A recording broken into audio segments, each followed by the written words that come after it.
नमस्कार विद्यार्थी मित्रांनो, या सेशनमध्ये आपण युनिट चौथ्या मधले जे काही 40 प्रश्न आहेत ते इथं कव्हर करणार आहोत. तर त्याच्या अगोदरचे 40 प्रश्न मी माझ्या याच्या अगोदरच्या लेक्चर सिरीज मध्ये घेतलेले आहेत. तर कुठलाही टाइमपास न करता लगेच आपण सुरुवात करू. तर जे विद्यार्थी माझ्या चॅनलला पहिल्यांदा व्हिजिट करत असतील किंवा पहिल्यांदाच ते चॅनलला म्हणजे लेक्चर वगैरे बघत असतील त्या विद्यार्थ्यांना रिक्वेस्ट आहे, जर काही महत्त्वाची माहिती वाटत असेल किंवा काही महत्त्वाचे एमसीक्यू वाटत असतील तर चॅनलला आपल्या लाईक, सबस्क्राईब आणि शेअर करायला विसरू नका. तर कुठलाही टाइमपास न करता लगेच आपण सेशनला सुरुवात करू. आता बघा, पहिला क्वेश्चन आहे की आत्मनिर्भर भारत अभियान स्टार्टेड इन. आत्मनिर्भर भारत जे अभियान आहे कोरोनाच्या काळात सुरू झालं होतं, म्हणून त्याची तारीख आता इथं बघा, तारीख याची आहे 12 मे 2020. त्याच्यामुळे ऑप्शन नंबर 4 हे बरोबर आहे. आता काही प्रत्येक लेक्चरमध्ये मी सांगतो काही काही गोष्टी जे असतात त्याच्यात तार काय पाठ पाहिजे. जसं मी सांगितलं की ICDS प्रोग्राम असेल 2 ऑक्टोबर 1975चा, नंतर नीती आयोगाची तारीख असू द्या 1 जानेवारी 2015, किंवा स्किल इंडिया मिशन 15 जुलै 2015, किंवा प्रधानमंत्री कौशल्य विकास योजना 15 जुलै 2015. नंतर अशा जे काही महत्वाच्या तारखा असतात, जसं आत्मनिर्भर भारत अभियान हे फार महत्वाचं होतं, म्हणून 12 मे 2020ला ते सुरू झालं. ते सुद्धा आपल्याला तारीख इथं लक्षात ठेवायची आहे. नंतर question number 42, package announce for the आत्मनिर्भर भारत इज 20 लाख करोड, म्हणजे 20 लाख करोड पॅकेज अनाऊन्स केलेलं होतं. Counting for nearly percent of the GDP. हे जे काय 20 लाख करोड पॅकेज होतं हे GDPच्या किती पर्सेंट होतं असं विचारलेलं आहे. तर त्याचं उत्तर आहे 10% होतं, म्हणून ऑप्शन नंबर याचं 42चं एक ऑप्शन हे इथं करेक्ट असणार आहे. बघा आता क्वेश्चन नंबर 43 काय सांगितलं की पिलर्स ऑफ आत्मनिर्भर भारत अभियान कोणकोणते पिलर्स आहेत. डिमांड आहे का? हो. इन्फ्रास्ट्रक्चर आहे का? हो. सिस्टीम आहे का? हो. डेमोक्रेसी आहे, इकॉनॉमी सुद्धा आहे. म्हणजे पाचही पिलर आत्मनिर्भर भारत अभियानचे आहे. त्याच्यामुळे ऑप्शन नंबर 4 हे इथं करेक्ट उत्तर असणार आहे. क्वेश्चन नंबर 44 मध्ये काय सांगितलं बघा आपल्याला, to make India itself reliant by strengthening domestic industry, promoting innovation and reducing dependent on the import is the purpose of. हे कशाचा पर्पज होता म्हणजे काय, तर सेल्फ रिलायंट वाढवणे किंवा डोमेस्टिक इंडस्ट्रीचं स्ट्रेंथनिंग किंवा बळकटीकरण करणे, प्रोमोटिंग इनोव्हेशन, इनोव्हेशनला चालना देणे, आणि reducing the dependency on the import, म्हणजे त्याची कमी करणे इम्पोर्टची डिपेंडन्सी. तर हे सगळं आत्मनिर्भर भारत अभियानाच्या मध्येच होतं. म्हणजे भारत अभियान होतं का? नाही ते. नंतर सेल्फ इंडिया अभियान होतं का? ते सुद्धा नाही. नंतर भारत भूमी अभियान सुद्धा नव्हतं, म्हणून आत्मनिर्भर भारत अभियान याचं ऑप्शन नंबर 3 हे करेक्ट उत्तर असणार आहे.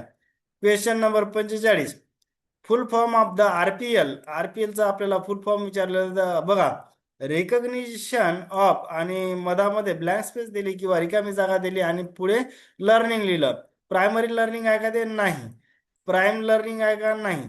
प्री लर्निंग आहे का? ते सुद्धा नाही. मग काय ऑप्शन आहे त्याचा? Prior learning. म्हणजे RPLचं करेक्ट फुल फॉर्म काय आहे? Recognition of the prior learning. नंतर हे आता जे काही ITI प्राचार्य गट जे फेब्रुवारीमध्ये झाले त्याच्यामध्येच हा प्रोग्राम आला होता, हा क्वेश्चन आला होता. RPL is the component of, कोणाचा कंपोनंट आहे? तर प्रधानमंत्री कौशल्य विकास योजनेचा कंपोनंट आहे, म्हणून ऑप्शन नंबर 2 म्हणजे PMKVY, तर ते हे करेक्ट उत्तर असणार आहे. नंतरचा क्वेश्चन बघू आता. क्वेश्चन नंबर 47 काय विचारलं, RPL largely refers to the to an assessment process use to the evaluate a person existing skill set knowledge and experience gain either by, रिकामी जागा आणि लर्निंग. कसं घेतलं पाहिजे ते? तर फॉर्मल असू द्या, नॉन फॉर्मल असू द्या किंवा इनफॉर्मल, हे सगळं चालते RPL मध्ये, म्हणून ऑप्शन नंबर 4 हे याचं करेक्ट उत्तर असणार आहे. क्वेश्चन नंबर 48, रिकामी जागा, fee charge from a candidate for participation in the RPL programme, तर किती चार्ज केले असते म्हणजे फी?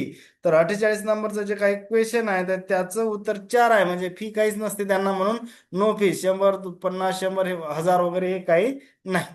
आता बघा क्वेश्चन नंबर 49.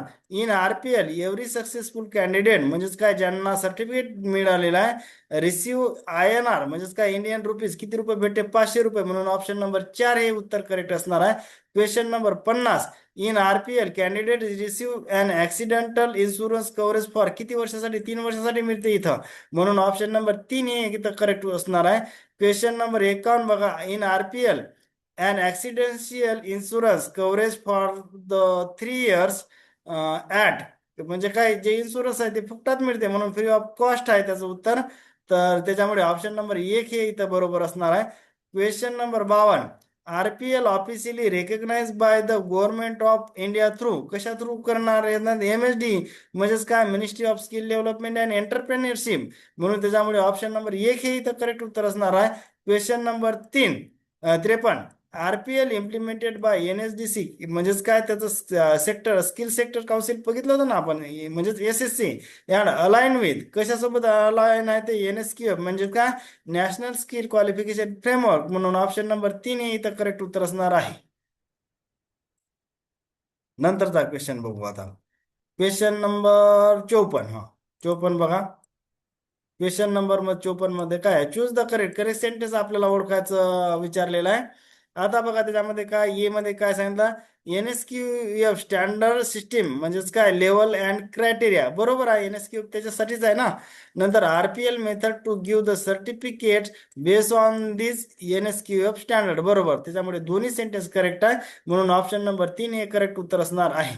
55 मध्ये बघा RPL and supported by NCRF बघा RPF त्याचा ऑप्शन आहे align with the NEP 2020 and supported by NCRF, म्हणून ऑप्शन नंबर 2 हे इथं करेक्ट उत्तर असणार आहे. क्वेश्चन नंबर 56 बघा. प्रधानमंत्री कौशल्य विकास योजना म्हणजेच काय PMKVY स्टार्टेड ऑन कधी सुरू झाली ती 15 जुलै 2015ला, त्याच दिवशी कोणता होता म्हणजे वर्ल्ड युथ स्किल डे होता ना, त्याच दिवशी प्रधानमंत्री कौशल्य विकास योजना किंवा स्किल इंडिया मिशन किंवा स्किल इंडिया इनिशिएटिव्ह हे त्याच दिवशी सुरू झाले होते. आता क्वेश्चन नंबर 57 बघू.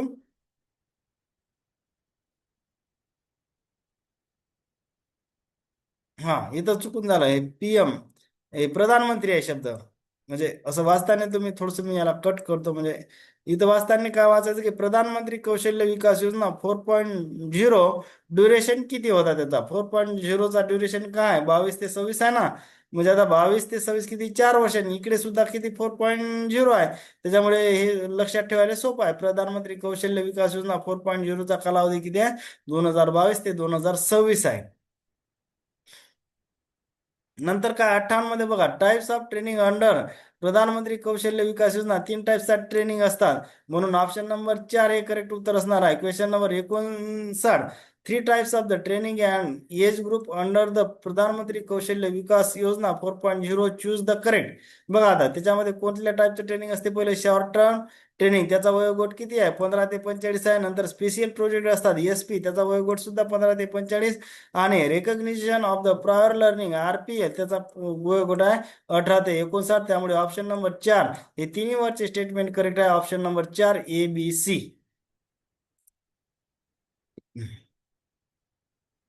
Question number 60. प्रधानमंत्री कौशल्य विकास योजना 4.0 हे थोडस चुकीचं झालं प्रिंट मिस्टेक, म्हणजे काय आहे ते प्रधानमंत्री कौशल्य विकास योजना 4.0 असं वाचायचं. STT short term training means course किती असते तर 300 ते 600 घंट्याचा जर असेल तर त्याच्यामध्ये त्याला साधारणतः शॉर्ट टर्म ट्रेनिंग असं म्हटलेलं आहे म्हणजे 300 ते 600 घंटे. क्वेश्चन नंबर 61 बघा. काय सांगितलं पहिल्या ए नंबरचं सेंटेन्स दिलं आपल्याला final assessment in the RPL conducted by sector skills council based on the NOS म्हणजे आपल्याला माहित आहे ना नॅशनल ऑक्युपेशनल स्टँडर्ड NOS बघितलं आपण, ते बरोबर सेंटेन्स आहे. The assessment weight are the 70 for core NOS and 30% for the non core NOS, दोन्ही बरोबर आहे. ऑप्शन नंबर 3 A आणि B ट्रू. 62 नंबर बुक आता Pradhan Mantri Kaushal Vikas Yojana is a flagship म्हणजे फ्लॅगशिप स्कीम म्हणजे काय की त्याला मोस्ट इम्पॉर्टंट किंवा हाय प्रायोरिटी स्कीम आपण असं म्हणतो ऑफ MSD इम्प्लिमेंटेड बाय कोण इम्प्लिमेंट करते तर ते इम्प्लिमेंट कोण करते NSDC national skill development council, त्याची स्थापना कधी झाली होती 2008ला. आता बघा क्वेश्चन नंबर 63. प्रधानमंत्री कौशल्य विकास योजना की ऑब्जेक्टिव्ह कोणकोणते आहेत विचारलं आपल्याला. इंडस्ट्रियल रिलेव्हन्स स्किल बरोबर आहे. इन्क्रीज एम्प्लॉयबिलिटी बरोबर आहे. इन्करेज स्किल सर्टिफिकेशन बरोबर आहे. प्रोमोट RPL म्हणजे रिकग्निशन प्रायर लर्निंग ते सुद्धा आहे. Align skill training with NSQF national skill qualification framework आहे. NSQF असं वाचायचं तुम्ही. NSQF म्हणजे नॅशनल स्किल क्वालिफिकेशन फ्रेमवर्क. तर ते चारही बरोबर आहे. ऑप्शन नंबर 4 सगळ्याच गोष्टी आहेत. त्याच्यामुळे ऑप्शन नंबर 4 हे इथं करेक्ट उत्तर असणार आहे. क्वेश्चन नंबर 64 प्रधानमंत्री कौशल्य विकास योजना 1.0 ड्युरेशन किती होता. एकच वर्ष होता त्याचा ड्युरेशन 2015 ते 2016. ऑप्शन नंबर 1 करेक्ट आहे. Question number 65 phase of the Pradhan Mantri Kaushal Vikas योजना त्या 4 फेज होत्या. त्याच्यामुळे ऑप्शन नंबर 4 हे इथं करेक्ट आहे. क्वेश्चन नंबर 66 बघू लगेच. प्रधानमंत्री कौशल्य विकास योजना 2.0 ड्युरेशन किती आहे तर 2016 ते 2020. आता हे 2.0 कन्फ्युज होत असेल. 2.0 हे शेवटचा 20 असं लक्षात ठेवत असतो मी, म्हणजे कन्फ्युज होण्याचं कारण नाही. नंतरचा क्वेश्चन, क्वेश्चन नंबर 67 प्रधानमंत्री कौशल्य विकास योजना 3.0 त्याचा ड्युरेशन किती होता आपल्याला किती आहे. Question number 67. 67चं करेक्ट उत्तर आहे 2. म्हणजे त्याचा ड्युरेशन होता 2021 ते 22. आता बघा प्रधानमंत्री कौशल्य विकास योजना इन्क्लुझिव्ह पर्सेंट विचारला आपल्याला of the candidate woman and significant share of the SC ST and OBC. तर ते 45% आहे. त्याच्यामुळे ऑप्शन नंबर 2 आहे. क्वेश्चन नंबर 59 बघा. STP म्हणजे सॉरी SIP वाचायचं आहे. STP नाही ते SIP असं वाचायचं. हे आय आहे टी कन्सिडर करायचं नाही त्याला. SIP म्हणजे का skill India programme launch in कधी लॉन्च झाला तर 15 जुलै 2015. क्वेश्चन नंबर 70 मध्ये बघा SIP आहे. STP नाही वाचायचं त्याला. SIP म्हणजे का skill India programme continuation programme approved on कधी झाला अप्रूव्ड त्याला 2025 अप्रूव्ड मिळाला. म्हणजे सुरू झाला 2015 आणि नंतर ते रिवाईज होऊन अप्रूव्ड आणखीन झालेला आहे तर ते 2025 आहे. आता बघा SIP म्हणजेच काय स्किल इंडिया प्रोग्राम हे SIP आहे. हे चुकून माझ्याच्यानं प्रिंट मिस्टेक झालेला आहे. SIP म्हणजेच काय skill India programme was approved for कोणत्या वर्षासाठी अप्रूव्ह केला 2022 ते 2026. म्हणजे काय 22 ते 20 ते 2025-26. म्हणून ऑप्शन नंबर 1 हे याचं करेक्ट उत्तर असणार आहे. बघा नंतर SIP म्हणजेच काय स्किल इंडिया प्रोग्राम मर्जिंग कोणकोणते मर्ज केले याच्यामध्ये बघा. प्रधानमंत्री कौशल्य विकास योजना 4.0 मर्ज केलेली आहे. प्रधानमंत्री नॅशनल अप्रेंटिसशिप प्रमोशन स्कीम म्हणजे NAPS आणि जनशिक्षण संस्थान हे तिन्ही याच्यामध्ये मर्ज केलेलं आहे. त्याच्यामुळे ऑप्शन नंबर याचं उत्तर काय असणार आहे 4. हे STP जिथे दिसते ना ते SIP आहे. स्किल इंडिया प्रोग्राम SIP इथं चुकून माझ्याजण ते प्रिंट मिस्टेक झाले नाही तर ते STP वाचाल तुम्ही. STP वाचायचं नाही तर त्याला SIP म्हणायचं आहे स्किल इंडिया प्रोग्राम. इथं सुद्धा SIP वाचायचं. नंतर क्वेश्चन नंबर 74 बघू. जनशिक्षण संस्थान लॉन्च ॲज अ श्रमिक विद्यापीठ इन कधी सुरुवात झाली होती जनशिक्षण संस्थाची 1967 ला. Question number 75 Jan Shikshan Sanstha aim to the impart the skill development training in non formal mode to the target beneficiary at the of the beneficiary. आता ते कसं आहे की डुअर स्टेप म्हणजे एकदम घराजवळच ते त्याचे बेनिफिशरी असतील असं त्याच्यामध्ये एक्सपेक्टेड आहे. म्हणजे त्याचं ऑप्शन नंबर 2 बरोबर आहे. म्हणजे स्मॉल डिस्टन्स ऑर त्याला काय म्हणू आपण डुअर स्टेप. म्हणून ऑप्शन नंबर याचा 2 करेक्ट आहे. आता बघा JSS offer the vocational skill to the non literate and school dropout up to 12 standard age group. त्याचा आपल्याला एज ग्रुप विचारलेला आहे. तर त्याचा एज ग्रुप बघा किती आहे तर 76चं उत्तर असं आहे. 76चं 15 ते 45 एज ग्रुप आहे तिथं. म्हणजे ऑप्शन नंबर 1 इथं करेक्ट असणार आहे. RTD model in the Pradhan Mantri Kaushal Vikas योजना 4.0 काय आहे RTD मॉडेल त्याचं करेक्ट उत्तर आहे रिक्रूट ट्रेन अँड डिप्लॉय. म्हणून ऑप्शन नंबर 2 हे करेक्ट उत्तर असणार आहे. NAPS national apprenticeship promotion scheme launch in कधी लॉन्च झाली ती तर 19 ऑगस्ट 2016 ही तारीख महत्वाची आहे NAPS ची सुद्धा. आता फार कन्फ्युज होत असेल तर NAPS ला 4 अल्फाबेट आहे. हे 8 म्हणजे ऑगस्ट, हे 4 8 आणि इकडे 16 असं डबल डबल लक्षात जरी ठेवलं तरी लक्षात राहते. म्हणजे NAPS ची तारीख सुद्धा आपल्याला लक्षात ठेवायची आहे, 19 August 2016. Question number 19. Develop industry ready skill manpower through on the job training is the purpose of, कशाचा आहे तर NAPS national apprenticeship promotion scheme, त्याचा तो पर्पज आहे. म्हणून ऑप्शन नंबर 1 हे बरोबर आहे. क्वेश्चन नंबर 80 शेवटचा आहे. हा सुद्धा क्वेश्चन जे आयडिया प्रिन्सिपल गट जे फेब्रुवारी आता झाली 2-4 महिन्याखाली, तर त्याच्यामध्ये सुद्धा हा 80 नंबरचा क्वेश्चन विचारला. Under NAPS government share stipend per apprenticeship with the employer किती आहे त्याचं 25% और 1500 विच एव्हर इज लेस. त्याच्यामुळे ऑप्शन नंबर हे करेक्ट. हे व्हॅल्यू माहित पाहिजे आपल्याला, 25% किंवा 1500, याच्यापैकी जे लहान असेल तर तो एम्प्लॉयरचा शेअर आहे पर अप्रेंटिसशिप. तर होप करतो की बऱ्याच गोष्टी काही समजल्या असतील. खूप फास्टमध्ये घेतलं.